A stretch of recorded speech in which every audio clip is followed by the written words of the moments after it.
Hi everyone. सो इस video को start करते हैं और इस वीडियो में हम बात करेंगे मल्टीपल कंपनीज़ के अपडेट के जो अभी रिसेंटली चल रहे हैं। जिन जिन भी कंपनीज से न्यू अपडेट्स हमें देखने को मिले हैं उन कंपनीज़ को हम इस वीडियो में कवर करेंगे। फर्स्ट ऑफ ऑल, इनमें से अगर आप किसी भी कंपनी के प्रोसेस में हो सो मेक श्योर आप कमेंट में कुछ भी उसके बारे में लिख दो कि आप अभी किस प्रोसेस में चल रहे हो, बिकॉज कमेंट सेक्शन में काफ़ी ज़्यादा हेल्प हो जाएगी। बाकी बच्चे रिप्लाई करके जरूर बता देना कि आपकी क्या कंडीशन चल रही है, जिससे आप लोग आपस में डिस्कस कर पाओगे। ओके, तो सबसे पहले हम यहाँ पर स्टार्ट करेंगे एक्सेंचर के साथ। ये जो एक्सेंचर कंपनी है, आपको तो पता ही है कैसी इसकी प्रोसेस है, थोड़ी रैंडम सी प्रोसेस है। और अभी आज इसका यहाँ पर जो न्यू फेज था, उसका जो पहला टेस्ट था उसको कंडक्ट कराया गया है। अब यहाँ पर एक जो सबसे बड़ी कंफ्यूजन आती है वो ये है कि कुछ बच्चे अभी भी ये बात बोल रहे हैं कि नहीं, हमने तो रजिस्ट्रेशन किया था बट हमें कोई टेस्ट नहीं आया। तो जैसा कि मैंने बोला है कि ये वाला जो आपका अक्टूबर का मंथ रहता है, ये कुछ ऐसी प्रोसेस इसमें रहती है कि अब यहाँ पर हायरिंग जहाँ पर ऑलमोस्ट लास्ट पर आना स्टार्ट हो जाती है। बट टॉकिंग अबाउट दिस, अभी जैसा मैंने आपको बताया कि यहाँ पर काफ़ी सारे बच्चों का आज टेस्ट हुआ था, एक बड़ा फेज ये अनाउंस किया गया था, इसमें एक्सेंचर की तरफ से बहुत सारे बच्चों को मेल्स गए थे। बट आगे भी फेज आएंगे बट इतने बड़े नहीं आएंगे। आप डिफरेंस समझ रहे हो? कुछ बच्चों को लग रहा है कि ये लास्ट फेज है, इसके बाद कोई आएगा ही नहीं।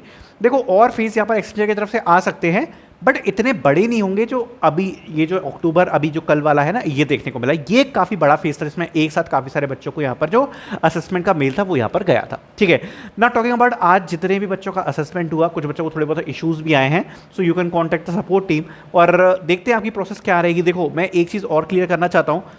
आज मेरे को एक बच्चे ने इन्फॉर्म किया है एक्सेंचर से कि उसका 13 मई को इंटरव्यू यहाँ पर हुआ था और आज उसे रिजेक्शन मेल रिसीव हुआ है। सो कुछ रिजेक्शन मेल्स भी भेजे हैं एक्सेंचर ने। तो देखो, कुछ भरोसा नहीं है। अगर आपने मई में भी इंटरव्यू दिया है तो रिजल्ट्स अभी आ रहे हैं।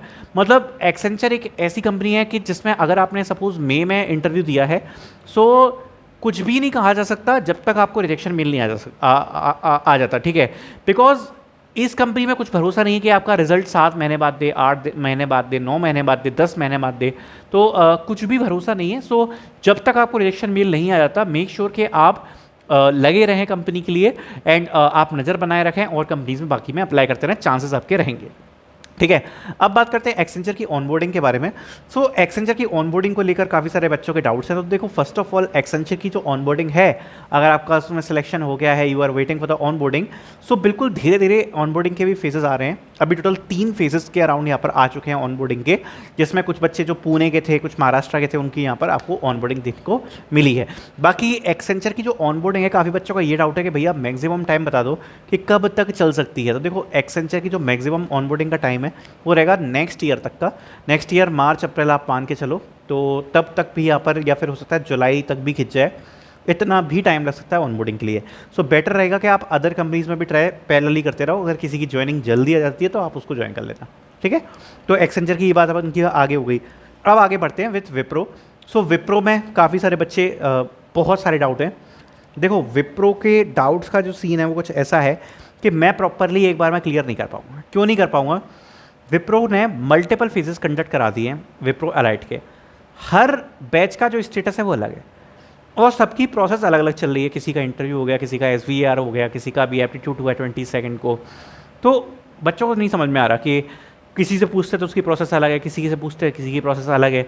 देखो, सीधा सीध ये है विप्रो अलाइट का कि जर्नली क्या हो रहा है कि आपकी पूरी प्रोसेस होती है और जो प्रोसेस है वो स्मूथ है। ऐसा नहीं कुछ दिक्कत आ रही है। जो मेजरली इंटरव्यू दिक्कत आ रही है वो इंटरव्यू शेड्यूल होने में। ठीक है, कुछ कुछ बच्चों के जो इंटरव्यू है उनको मेल आ गया कॉन्ग्रेचुलेशंस का, लेकिन इंटरव्यू शेड्यूल नहीं हो पा रहा है। और कुछ बच्चों का एक इंटरव्यू हो पा रहा है तो HR इंटरव्यू नहीं हो पा रहा। बाकी उससे पहले की जो प्रोसेस है वो तो थोड़ी स्मूथ है। उसके बाद काफ़ी बच्चे जो वेट कर रहे हैं रिजल्ट के लिए, तो जो रिजल्ट है उसमें बेसिकली LOI का मेल है जो कि रिसीव हो रहा है। कुछ बच्चों को, बहुत ही कम बच्चे हैं जिनको रिसीव हुआ है, दैट इज़ LOI मेल। ठीक है, सो अभी मैं ये कहूँगा बस 5% बच्चों को रिसीव हुआ होगा।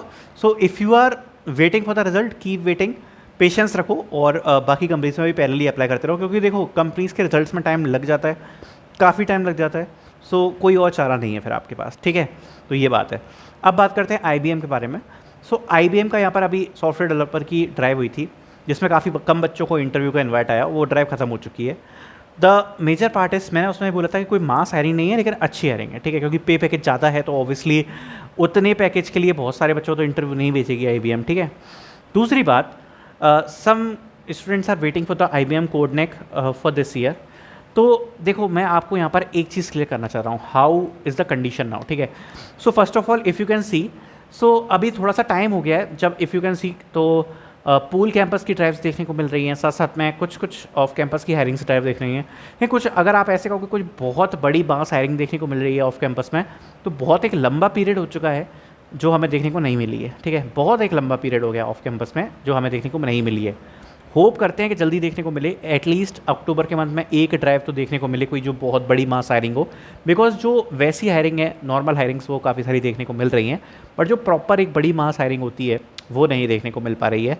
दूसरी बात, कुछ कुछ ड्राइव्स हैं जो आई हैं, लेकिन वो क्या हो रहा है कि ज़्यादातर ऑन कैंपस में है या पूल्ड कैंपस में, मतलब लिमिटेड कॉलेजेस के लिए, सिलेक्टेड कॉलेजेस के लिए हैं। So this is also a very big issue जो कि अभी बच्चों को रिसीव हो रहा है। But the condition is like that only. So क्या कर सकते हैं, you need to face all of this.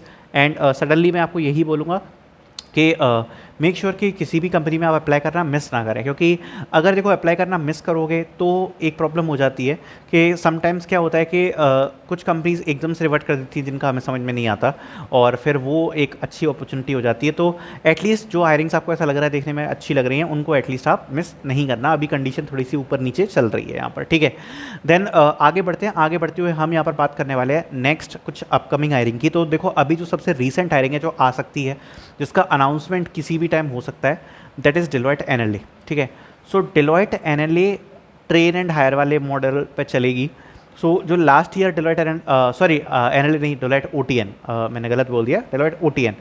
So last year आपने देखा होगा तो डेलॉयट ओटीएन कैसे हुई थी कि जब सबसे पहले हायरिंग हुई, उसकी प्रोसेस हुई, देन दे टोल्ड के you need to come to the office for the trainings, after training you will be deployed into the Deloitte after clearing the assessments. So अगर इस बार वही हुआ तो ये ट्रेन एंड हायर मॉडल होगा जिसमें 2024 batch eligible हो सकता है। हो सकता है इसलिए बोल रहा हूँ, कंफर्म नहीं है, बिकॉज लास्ट ईयर 2 बैचेस को इनने एलिजिबल किया था। 2023 बैच को किया था इनने एलिजिबल, 2022 को भी एलिजिबल किया था। तो इस साल मेरे लास्ट ईयर ने 2024 और 2023 बैच को एलिजिबल किया था। सो आई एम होपिंग कि इस साल 2025 और 2024 बैच यहाँ पर एलिजिबल होना चाहिए। सो लेट्स सी, अभी जो सबसे रीसेंट हायरिंग है, जो एक बड़ी हायरिंग आ सकती है अभी, तो इससे उम्मीदें हैं डेलॉयट ओटीएन का अनाउंसमेंट कभी भी हो सकता है। So let's see about that and we will see के कौन कौन से बैचेस उसमें एलिजिबल होंगे। ठीक है, बाकी देखो मल्टीपल कंपनीज हैं जिनकी प्रोग्रेस चल रही है, उसमें अभी कुछ बच्चे ऐसे हैं जो कहीं ना कहीं मिडल ऑफ द प्रोग्रेस में हैं। सो मैं आपको एक चीज़ ज़रूर बोलूँगा कि किसी भी कंपनी पे बहुत ज़्यादा विश्वास करके मत टिक जाना कि नहीं मेरा तो इंटरव्यू हो गया है या वे हो गया, जब तक कंपनी की ज्वाइनिंग ही नहीं आ जाती। बिकॉज थोड़ा सा टाइम ऊपर नीचे चलता है ना, तो आपके पास मल्टीपल अगर ऑफर्स हैं हाथ में तो काफ़ी ज़्यादा बेनिफिशियल चीज़ होगी। ठीक है, at the last we will talk about Capgemini. So Capgemini के बारे में आपको एक चीज़ बताना चाहूँगा, कैपजेमिनी की भी यहाँ पर मल्टीपल प्रोसेसेस चल रही हैं, बट कैपजेमिनी की तरफ से एक अच्छी खबर है कि जिन भी बच्चों के इंटरव्यूज़ हो गए थे and they were waiting for the results, so यहाँ पर कैपजेमिनी ने LOI सेंड करना स्टार्ट कर दिए हैं। एंड कैपजेमिनी की तरफ से यहाँ पर जो सिलेक्शंस के जो बेसिकली मेल्स हैं वो यहाँ पर आउट हो चुके हैं। कई बच्चों को आज यहाँ पर LOI रिसीव हुए हैं। सो लेट्स सी कि फ्यूचर में और कब इस पर क्या भी अपडेट आएंगे वो मैं आपको जाके कवर कर दूँगा। So thank you so much for watching this video. I hope आपको ये वीडियो पसंद आई होगी।